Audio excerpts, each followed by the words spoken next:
اسلامی عقائد میں سے نا ایک بنیادی عقیدہ آخرت ہے۔ جن چیزوں پر انسان ساری زندگی اعمال کرتا ہے وہ چیزیں ہوتی ہیں جو اس کے عقیدے میں شامل ہوتی ہیں۔ عقیدہ جس طرح کا ہوتا ہے اسی طرح کا انسان عمل کرتا ہے۔ جو اس کی سوچیں ہوتی ہیں، جو افکار ہوتے ہیں، اسی طرح اپنے شب و روز گزارتا ہے۔ جن لوگوں کا عقیدہ آخرت مضبوط ہوتا ہے نا کہ ہم نے اللہ کی بارگاہ میں کھڑے ہونا ہے، ہم نے اس کی بارگاہ میں جا کے اپنے اعمال کا حساب دینا ہے، عقیدہ آخرت مضبوط ہو تو لازمی طور پر اعمال سنور جاتے ہیں۔ انسان جواب دہی کے تصور کے ساتھ اپنے معاملات زندگی کو بار بار صحیح کرنے کی کوشش کرتا ہے۔ عقیدہ آخرت اسلامی عقائد میں بنیادی فکر کا عقیدہ ہے، اساس ہے عقائد کی۔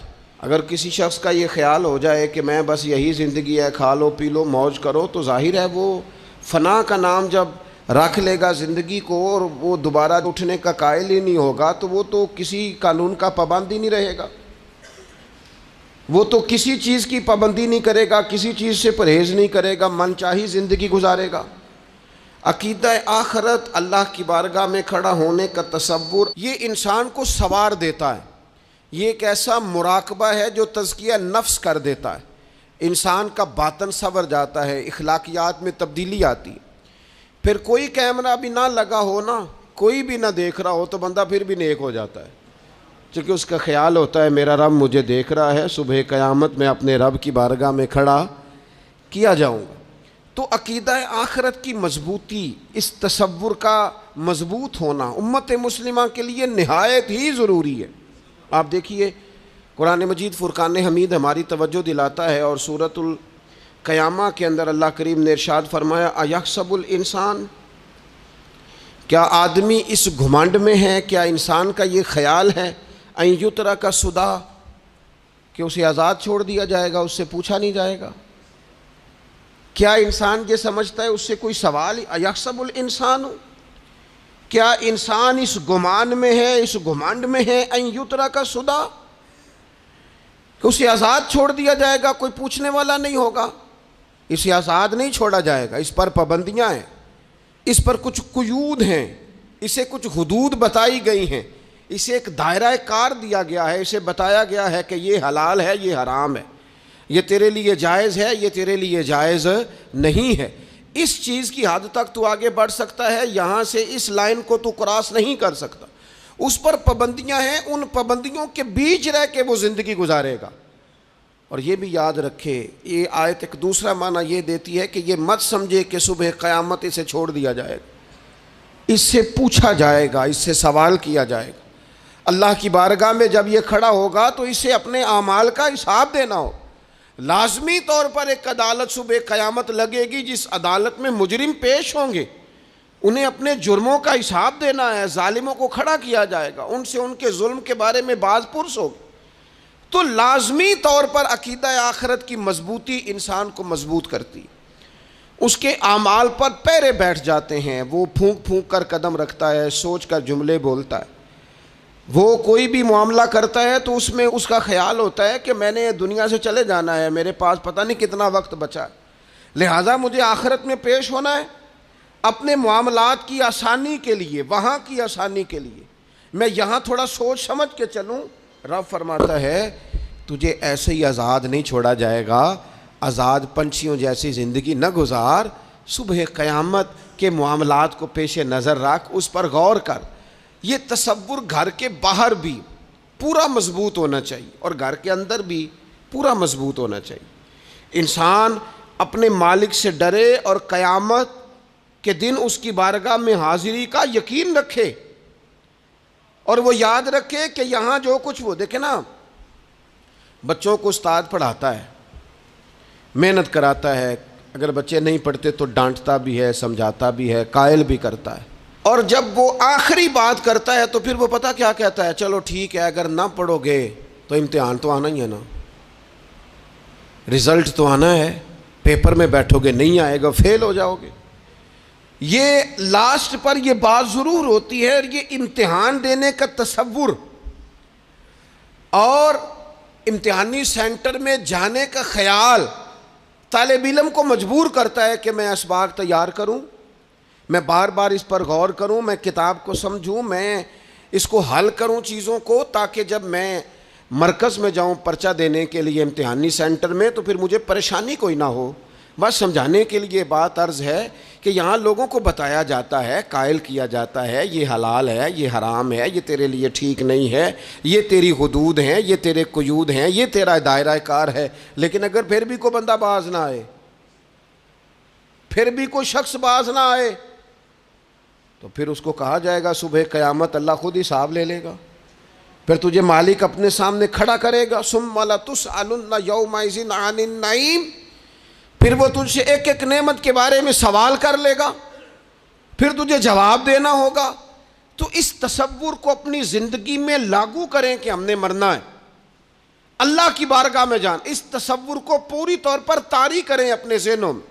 یہ جو رسمی سی بات ہے نا، پتہ نہیں کب چلے جانا ہے، جو جانے والے ہوتے ہیں ان کی کوئی تیاری بھی ہوتی ہے۔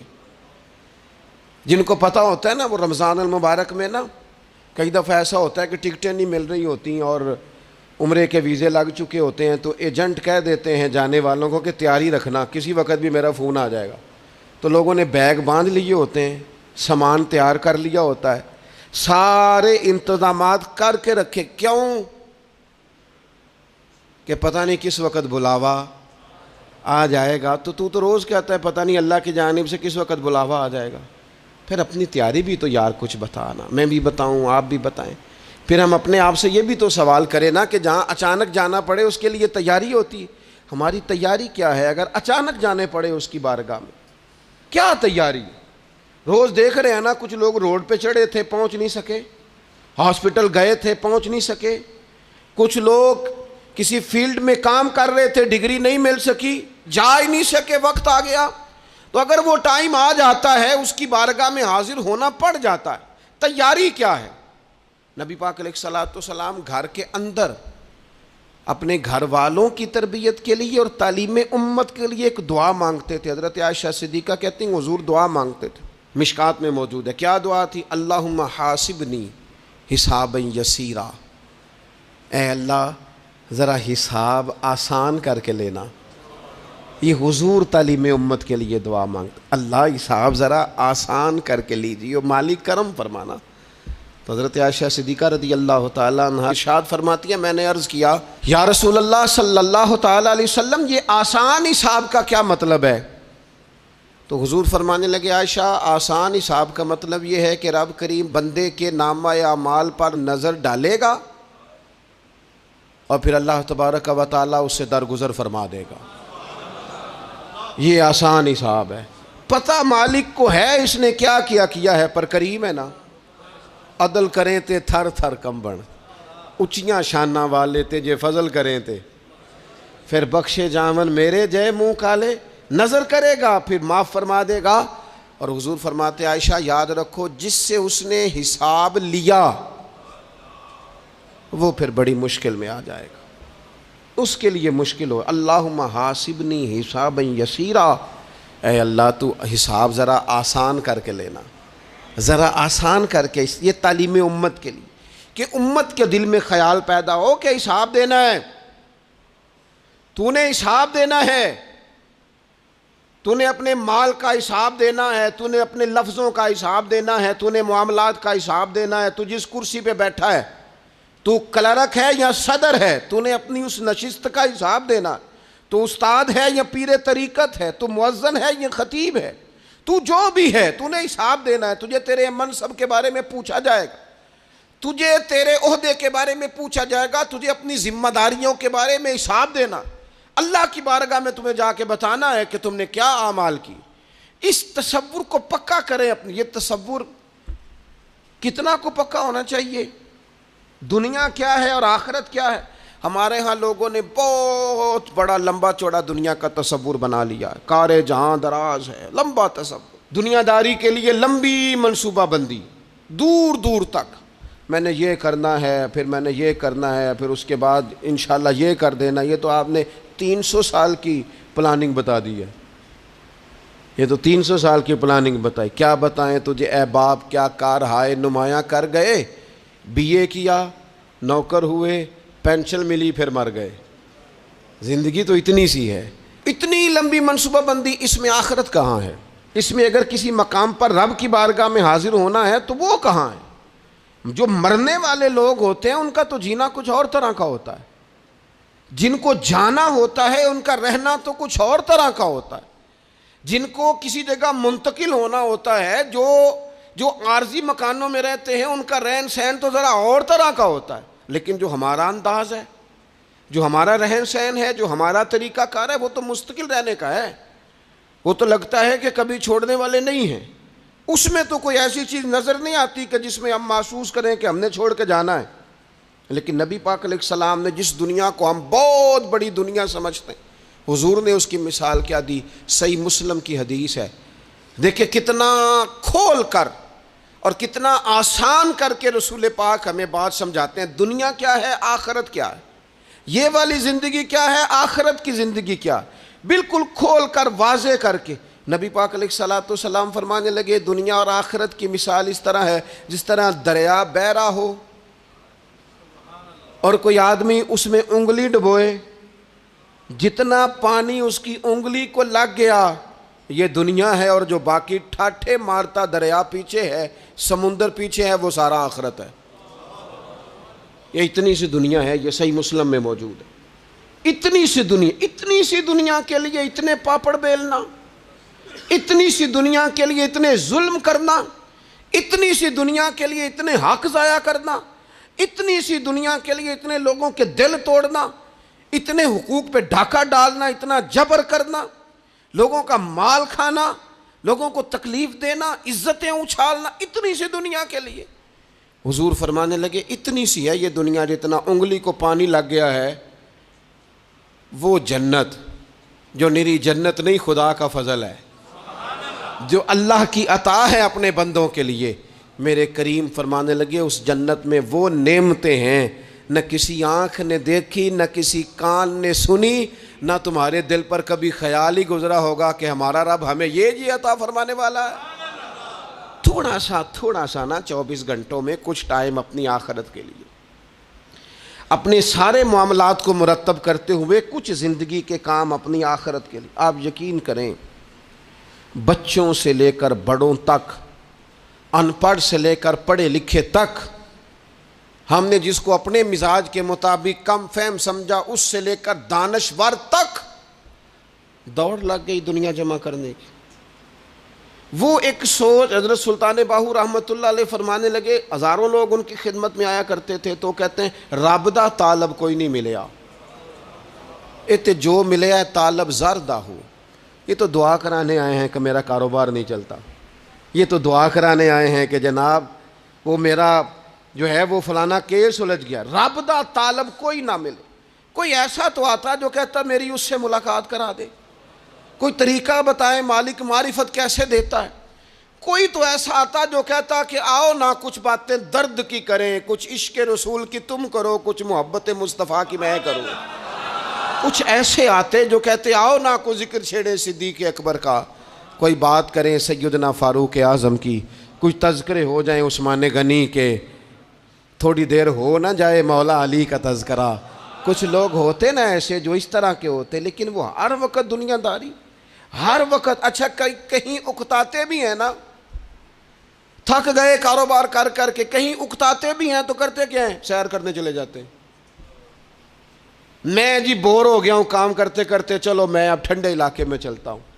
کبھی تو ایسا ہونا تو کہے میں نے بچوں کو بھی وقت دیا ہے، دوستوں کو بھی دیا ہے، یاروں کو بھی دیا ہے، صحت کو بھی دیا ہے، میں نے ٹائم اپنے شوق کو بھی دیا ہے، اب میں کسی کو ٹائم نہیں دوں گا، یہ چند گھنٹے میں صرف رب رسول کی بارگاہ میں حاضری دوں گا۔ تو ذرا جم کے قرآن پاک پڑھے، تو ذرا ذوق سے درود پاک پڑھے، تو ذرا شوق سے میرے محبوب کی نعت سنے، تو سارا زمانہ بھول جائے اور تو رج رج کے دعا مانگے اپنے رب کی بارگاہ میں، اپنی پریشانیاں عرض کرے، اپنے اندر کی کیفیت بیان کرے، دل جو سخت ہو گیا ہے، ذہن جو سخت ہو گیا ہے، جو طبیعت میں وہ نورانیت نہیں آ رہی، اس کی تو بات کرے، تو اپنے رب کی بارگاہ میں معافی کا سوال کرے، تو اس سے قیامت کے دن درگزر کرنے کے لیے عرض کرے، کچھ تو ایسا ٹائم نکلے۔ لیکن دوستو ہم تو بالکل الجھتے ہی جا رہے ہیں. وہ معاملات زندگی ہیں کہ ختم ہی نہیں ہو رہے, شوق ہیں کہ ختم ہی نہیں ہو رہے, باتیں ہیں کہ بڑھتی چلی جا رہی ہیں. دور گزر گیا جب لوگ کہتے تھے کہ کوئی درود پاک بتائیں جس سے سرکار راضی ہو. ایک کی مسئلہ ہے کام نہیں چلتا. ایک صاحب آئے, کام نہیں چلتا. میں نے کہا سورہ واقعہ پڑھا کریں. کہتے ہیں حضرت میں بڑی دیر سے پڑھ رہا ہوں.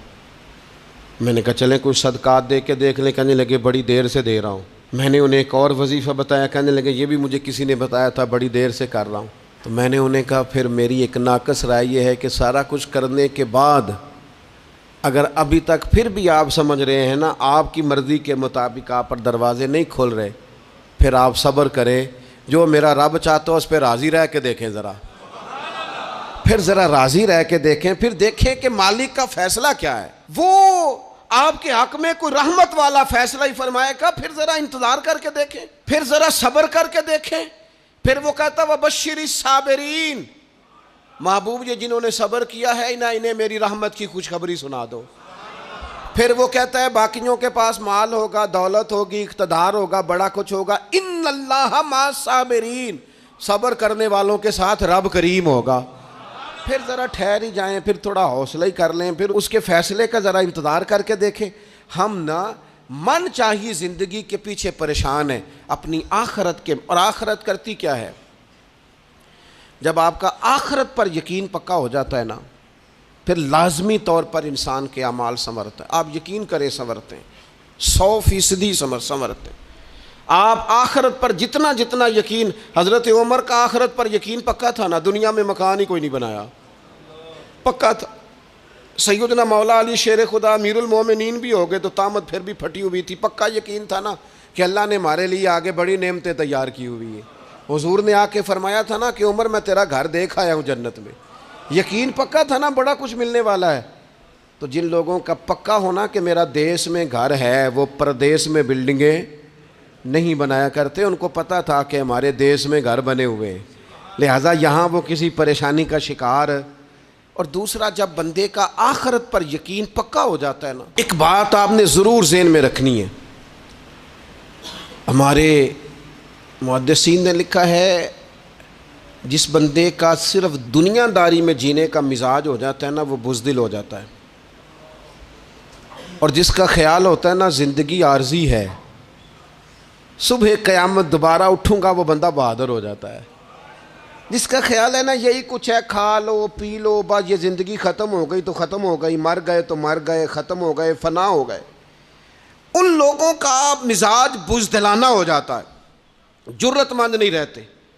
اور جن کا یہ خیال ہوتا ہے نا مرنے کے بعد بھی اٹھنا ہے, ایک نئی زندگی اللہ عطا کرے گا, وہ لوگ پھر موت سے گھبراتے نہیں, انہیں مرنے سے ڈر نہیں لگتا. پھر موت کا لفظ کوئی بندہ سنا کہ انہیں بلیک میل نہیں کر سکتا. وہ بندے طاقتور ہو جاتے ہیں, باہمت ہو جاتے ہیں. حضرت جابر بن عبداللہ فرماتے ہیں, بخاری میں حدیث ہے, فرماتے ہیں ایک احد والے دن ایک صحابی کھجور کھا رہے تھے. تو کھجور کھاتے کھاتے انہوں نے نبی پاک صلی اللہ تعالیٰ علیہ وسلم کی خدمت میں عرض کی, حضور اگر میں آج شہید ہو جاؤں تو کہاں جاؤں گا؟ تو محبوب فرمانے لگے میرا رب اپنے فضل سے تجھے جنت عطا کرے گا. حضرت جابر ابن عبداللہ رضی اللہ تعالیٰ عنہ فرماتے ہیں اس بندے نے کیا کیا, اس نے نا کھجور جتنی کھا لی تھی کھا لی, باقی نکال دی منہ سے, تلوار لی, میدان میں گئے, شہید ہو گئے. سبق ہمیں کیا دیا؟ کہنے لگے جب مرتے ہی اللہ تعالیٰ جنت عطا کرے گا, پھر کھجور کھاتے کھاتے رہنے والی دیر بھی کیوں کرنی ہے؟ پھر چھوڑو, جنت میں جا کے اللہ کے دیے ہوئے انعام کھائیں گے. کھجور کھانے کی بھی دیر برداشت نہیں کی. یہ آخرت کا اجر, آخرت میں رب کی بارگاہ میں کھڑے ہونے کا تصور بندے کو طاقتور کر دیتا. وہ بزدل. اقبال کیا کہتے ہیں؟ اقبال کہتے ہیں موت کو سمجھے ہیں غافل اختتام زندگی, یہ ہے شام زندگی, پھر صبح دوام زندگی.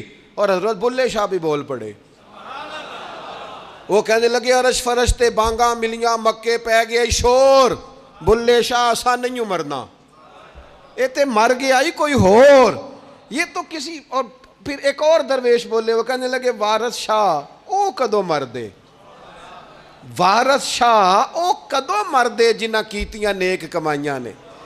وہ تو اللہ کی بارگاہ میں انعام پاتے ہیں. ایک پل ہے موت، اس پل سے گزرتے ہیں، پھر رب کا فضل انہیں ملتا ہے. میں کئی دفعہ کہہ چکا ہوں، پھر کہتا ہوں، یہ جب بہت ٹینشن بن گئی نا، ڈپریشن بہت بڑھ گیا، کووڈ-19 کے دن تھے، کرونا کے، تو مجھے ایک سرکاری ادارے میں بلایا گیا جہاں اس عملے کو میں نے گفتگو کرنی تھی، اس عملے سے جو مریضوں کو دیکھ رہا تھا. کہنے لگے، مجھے وہاں کے جو ہیڈ تھے کہنے لگے، پیر صاحب بڑا ڈپریشن بڑا ہے، لوگ ڈر رہے ہیں. وقتی طور پہ خوف بھی بڑا تھا. تو میں نے ایک صاحب سے وہاں کہا کہ اتنا خوف کس بات کا؟ کہنے لگے، جی مجھے تو زیادہ ہجوم آ جائے تو میرا سانس نہیں نکلتا، تو قبر میں تو کھڑکی کوئی نہیں، تو تصور سوچ سوچ کے میں ڈرتا ہوں. تو میں نے کہا، ڈاکٹر صاحب ماں کے پیٹ میں جو رب آکسیجن دیتا ہے وہ قبر میں بھی دے گا. تو انہوں نے آپ کی طرح سبحان اللہ نہیں کی، کیونکہ وہ ڈاکٹر صاحب تھے نا. سیانے بندے کو سمجھانا بھی کافی سیانے بندے کا کام ہے، وہ زیادہ سیانے تھے. لیکن نا، سوتے کو جگانا تو کام ہے، اور اگر جاگتے کو جگانا پڑ جائے تو بہت مشکل کام ہوتا ہے. وہ ڈاکٹر صاحب تھے. وہ کہنے لگے، جی حضرت صاحب، وہ تو ماں سانس لیتی ہے تو وہ بچے کو جاتا ہے، وہ آکسیجن ماں کے سانس کی بنیاد پہ ملتی ہے، تو قبر میں وہ کیسے ہوگا؟ میں نے کہا چلیں ٹھیک ہے ڈاکٹر صاحب، آپ کی یہ دلیل بھی مان لیتے ہیں. وہ جو انڈے سے بچہ نکلتا ہے، وہ چاروں جانب کوئی سوراخ ہوتا ہے؟ ڈاکٹر صاحب نے قلم چھوڑ دیا، رکھ دیا. میں نے کہا چلو یہ بھی بتاؤ، زندہ ہی نکلتا ہے؟ کہنے لگے بالکل. تو میں نے کہا سونا بھی نکلتا ہے؟ کہنے لگے بڑا ہی پیارا ہوتا ہے. میں نے کہا انشاءاللہ جب ہم قبروں سے نکلیں گے، مصطفیٰ کا صدقہ، یوم نحشر المتقین الی الرحمن وفدا، رب کہتا ہے تم جب نکلو گے نا قبروں سے، متقی مومن جب نکلیں گے تو رب کی بارگاہ میں مہمان بنا کر پیش کیے جائیں گے.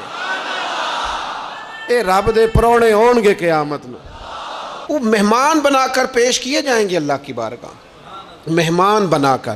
دوستو، قبر صرف دوزخ کا گڑھا نہیں ہے، دوزخ کا گڑھا بھی، لیکن اس کے لیے جس نے دنیا میں رہ کے صرف دنیا کٹھی کی، آخرت کے لیے جمع کچھ نہیں کیا، اور جس نے یہاں رہ کے وہاں کے لیے کوشش کی، صبح سے شام تک ڈرا کہیں میرا رب ناراض نہ ہو جائے، کہیں حضور کی بتائی ہوئی حدیں معاذ اللہ مجھ سے کراس نہ ہو جائے.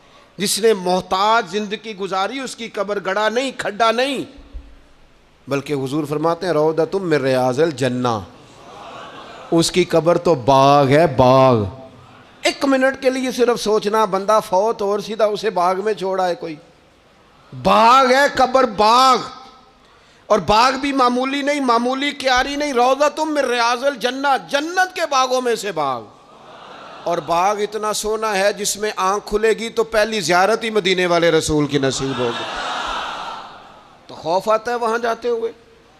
پہلے بھی میں نے کہا تھا، پھر کہتا ہوں، وہ مرحوم آسی نے کہا تھا، آج پھولے نہ سمائیں گے کفن میں آسی، او قبر کی رات ہے ان سے ملاقات کی رات.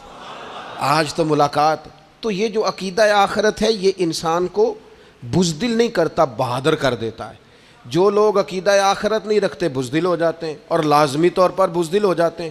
اسی طرح یہ جو عقیدہ آخرت ہے، یہ صبر و تحمل پیدا کرتا ہے انسانی زندگی میں، ٹھہراؤ پیدا کرتا ہے. انسان محسوس کرتا ہے کہ کل دنیا یہ نہیں، آگے بھی اللہ بڑا کچھ عطا فرمانے والا ہے. اس کے مزاج کے اندر تحمل، بردباری، سکون رہتا ہے. یعنی نہیں بھی اگر کسی مظلوم کو انصاف مل سکا دنیا میں تو وہ پھر بھی بے صبرا نہیں ہوتا، وہ ٹھہراؤ کا شکار ہے. اسے پتہ ہے قیامت کے دن بھی ایک عدالت لگے گی، اللہ کی بارگاہ میں جانا ہے. نبی پاک علیہ الصلوۃ والسلام نے فرمایا، اگر سینگوں والی بکری نے بغیر سینگوں والی بکری کو تکلیف دی ہوگی تو قیامت کے دن اسے بھی بدلہ دینا پڑے گا. تو یہ تحمل پیدا کرتا ہے انسان کو، ایک حوصلہ ہوتا ہے کہ ساری عدالتیں یہاں نہیں، قیامت میں بھی لگنی. جب انسان عقیدہ آخرت رکھتا ہے نا، تو پھر اس کے لیے نا رب کے رستے میں خیرات کرنا بڑا آسان ہو جاتا ہے. پھر نہ وہ محسوس کرتا ہے کہ میں نے سارا کچھ یہاں کے لیے جمع نہیں کرنا، کچھ میں نے وہاں کے لیے بھی جمع کرنا ہے. وہ پھر اپنی آخرت کے لیے کچھ نہ ایک بینک آخرت کا بھی بنا لیتا ہے، اس میں بھی کچھ نہ کچھ جمع کراتا رہتا ہے. اسے پتہ ہوتا ہے کہ میں نے اللہ کی بارگاہ میں حاضر ہونا ہے، وہاں کی بھی کچھ نہ کچھ تیاری. نبی پاک صلی اللہ تعالیٰ علیہ وسلم نے بکرا بھیجا گھر میں ذبح کرنے کے لیے، تو سرکار تشریف لائے سر شام، تو فرمایا کیا بنا؟ عرض کی یا رسول اللہ صلی اللہ تعالیٰ علیہ وسلم سارا بانٹ دیا ہے، محلے داروں میں، رشتہ داروں میں، غریبوں میں سارا بانٹ دیا، بکرے کی ایک دستی صرف بچی ہے، آپ کے لیے رکھی ہے۔ تو حضور نے توجہ کیا دلائی، محبوب نے کس طرف رخ کیا؟ حضور فرمانے لگے اپنے اہل خانہ سے، ازواج مطہرات سے، کریم فرمانے لگے عائشہ وہ جو تم نے بانٹ دیا ہے نا وہ سارا ہی بچ گیا ہے، وہ سارا ذخیرہ ہو گیا ہے، وہ جمع ہو گیا ہے آخرت کے لیے، وہ ہمارے پاس بچ گیا ہے۔ یہ جو تم سمجھتے ہو نا یہ بچا کے رکھا ہے، یہ تو ہم استعمال کر لیں گے، وہ ہم نے سیو کر لیا ہے، وہ بچ گیا ہے۔ حضرت ابوذر غفاری رضی اللہ تعالیٰ عنہ اپنے خادم سے کہنے لگے کہ مجھے پتہ چلا ہے یہاں فلاں جگہ کچھ غریب لوگ آئے ہیں، تو اس طرح کرنا، جو اچھا اونٹ ہے نا میرے اونٹوں میں سے، اچھا اونٹ وہ ذبح کر کے نا تو ان سارے گھروں میں تقسیم کر دو، جتنا گوشت وہاں بھیجو گے اتنا ہی میرے گھر میں بھی بھیج دینا۔ آپ کا وہ خادم کہتا ہے میں نے اپنی سمجھ کے مطابق اچھا اونٹ ذبح کر کے گوشت بنا کے میں نے بانٹا، اور میں نے اس طرح کیا کہ وہ حضرت ابوذر غفاری کے گھر بھی اتنا ہی گوشت بھیجا جتنا تمام غرباء کے ہاں میں نے بانٹا تھا۔ شام کو جناب ابوذر غفاری اپنے اونٹوں کے باڑے میں آئے جہاں باندھا کرتے تھے اپنی حویلی میں، تو آ کے دیکھا کہ وہ سرخ بہترین اونٹ جو سب سے بہترین تھا وہ تو کھڑا ہے۔ تو آپ اپنے خادم سے کہنے لگے میں نے تمہیں کہا تھا جو سب سے اچھا ہے اس کو ذبح کرنا، تو وہ کہنے لگا حضور وہ باقیوں میں سے سب سے اچھا تھا، اس سے ہی تھوڑا سا کمزور تھا، اور یہ تو آپ کی سواری کے لیے ہے نا، یہ تو آپ کے کام آتا ہے، اس پہ تو آپ سفر کرتے ہیں، اس لیے میں نے اسے چھوڑ دیا، اور اس کے بعد جو سب سے اچھا تھا وہ میں نے ذبح کر دیا۔ تو حضرت ابوذر غفاری فرمانے لگے تو شاید سمجھا نہیں، میں اسے بھی سواری کے لیے رکھنا چاہتا تھا پر اپنی آخرت کی سواری کے لیے، میرا دل تھا وہ جو آخرت میں سفر کرنا ہے نا، دشوار گزار گھاٹیاں ہیں، ان گھاٹیوں کے لیے وہ اونٹ میرے کام آ جائے گا، لہذا میں نے تجھے کہا تھا جو سب سے بہتر ہو وہ دے دینا تاکہ ذرا میری آخرت کی سواری بن جائے، تاکہ میں ذخیرہ کر لوں۔ بڑا دیا بال بچوں کو، بڑا دیا بہن بھائیوں کو، بڑا دیا دوست احباب کو، بڑے قرضے دیے ادھر ادھر، لیکن ساری زندگی دیے، ایک موقع پر صرف آپ نے کسی کو انکار کیا نہ، ایک موقع پر، تو وہ پچھلے جو 99 دفعہ آپ نے دیا ہوتا ہے وہ اس کا بھی منکر ہو جاتا ہے، وہ کہتا ہے تو نے کدی کام تے کام ہی نہیں آیا، وہ تو نے تو میری امید ہی توڑ دی۔ وہ سارے شکوے، ساری زندگی کہاں خرچ کر دی بلا، کس مقام پر؟ اور یہاں حال یہ ہے کہ حضور فرماتے ہیں جب تو صدقہ دیتا ہے تو رب اسے اپنے دستے قدرت میں لیتا ہے، اور اس طرح تمہارے صدقے کو پالتا ہے جس طرح تم اپنے گھر میں بچھڑا نہیں پالتے، اس طرح صبح قیامت تمہیں وہ نتیجے کے طور پر پلا ہوا صدقہ ملے گا۔ ہم اپنی آخرت کو چونکہ اس لیول پر یقین نہیں لاتے الا ماشاءاللہ، لہٰذا اس کی تیاری کے لیے ذخیرہ نہیں کرتے، اپنی آخرت کی تیاری کے لیے ذخیرہ کریں اور کوشش کریں کہ اور یہ عقیدہ اپنی اولادوں میں، اپنے متعلقین میں، اپنے احباب میں اس کو راسخ کریں، کوئی نہ کوئی بات عقیدہ آخرت کی، قیامت کی ضرور اس کا تذکرہ کریں، ان باتوں کو اپنی زندگی کا حصہ بنائیں۔ اگر عقیدہ آخرت نہ ہو تو دنیا کی ساری چیزیں ویسے ہی لوگوں کو عجیب لگنے لگ جائیں، اگر کوئی قیامت ہی قائم نہ ہو تو مظلوم رہ گیا، ظالم نے تو پھر ظلم ہی کمایا، وہ تو پھر دندناتا پھرے گا۔ تو رب کہتا ہے اَيَحْسَبُ الْإِنسَانُ أَن يُتْرَكَ سُدًى، کیا انسان سمجھتا ہے کہ اسے یوں ہی چھوڑ دیا جائے گا، کوئی اسے آزاد ہی چھوڑ دیا جائے گا، کچھ پوچھا ہی نہیں جائے گا؟ صبح قیامت سوال ہوں گے، رب کی بارگاہ میں حاضری ہوگی، اللہ کے حضور سوالات کے جواب دینے ہوں گے، لہٰذا اپنی زندگی کے اعمال کو مرتب کرتے وقت، کوئی بھی کام کرتے وقت ایک تصور ضرور ذہن میں رکھیں کہ مجھے صبح قیامت اس کا حساب دینا ہے۔ یہ جو جواب دہی کا تصور ہوتا ہے یہ انسان پر پہرے دار ہوتا ہے، یہ اس کو مضبوط کرتا ہے، اس کی عقیدے کی بنیادیں اس کے عمل کو طاقتور کر دیتی ہیں۔ لہٰذا عقیدہ آخرت اپنے بچوں میں، آنے والی نسلوں میں، آپ دیکھیں حضور نے یہ عقیدہ آخرت مضبوط کر دیا تھا نا، تو پھر سیدہ فاطمہ الزہرا نے کچے مکان میں ساری زندگی گزار دی، پھر محبوب پاک نے دیکھا کہ وہ اونٹ کے بالوں کی بنی ہوئی چادر اوڑھ کے چکی پیس رہی ہیں، تو محبوب نے یہ نہیں فرمایا کہ اللہ آسانی کر دے گا، اچھا وقت آ جائے گا تو فکر نہ کرنا، یہ مشکل نہ، محبوب کریم نے فرمایا فاطمہ دنیا میں تھوڑی مشقت برداشت کرو، اللہ آخرت کی ساری سعادتیں آپ کو ہی عطا فرمائے گا۔ گویا کریم نے فرمایا آپ کو یوں ہی زندگی گزارنی ہے، یہی طرز رکھنی ہے، اسی طرح ہی آپ کو وقت گزارنا ہے۔ جو آرام کا وقت ہے وہ اللہ تعالیٰ جنت میں عطا کرے گا۔ عقیدہ آخرت کی مضبوطی، تھوڑا سا ہمارے ایک بڑے قریبی دوست تھے، بڑا میرا ان سے پیار تھا، 34.5 سال عمر، خود ہارٹ اسپیشلسٹ ڈاکٹر، لیکن یہ پچھلے ہفتے وہ مریضوں کو چیک کر کے نیچے آ کے دفتر میں بیٹھے ہیں۔ ایک تو لوگ کہتے ہیں نا ہسپتال پہنچ جاتا تو شاید بچ جاتا، تو ہاسپٹل کے اندر ہی تھے، اور ابھی چڑھتی جوانی، 34-35 سال عمر۔ لیکن کمال یہ تھا کہ میرے جیسے کئی لوگوں نے بھی آنسو اس لیے بہائے کہ اتنی چڑھتی جوانی میں اتنے خوبصورت ماحول کے اندر بھی انہوں نے مزاج خیر خواہی کا بنایا ہوا تھا، ہر شخص سے حسن کلام اور رب رسول کی طرف اپنا لگاؤ، نماز کی پابندی، جب بھی حال پوچھنا تو کہتے تھے اللہ اور اس کے رسول کا فضل ہے۔ تو اپنی زندگی میں جن لوگوں کا تصور آخرت مضبوط ہو جاتا ہے وہ کئی دفعہ جلدی بھی سمٹ کر چلے جائیں تو ان کے حق میں رحمت والے فیصلے ہوتے ہیں۔ اللہ تعالی ہمیں سمجھنے کی توفیق عطا کرے۔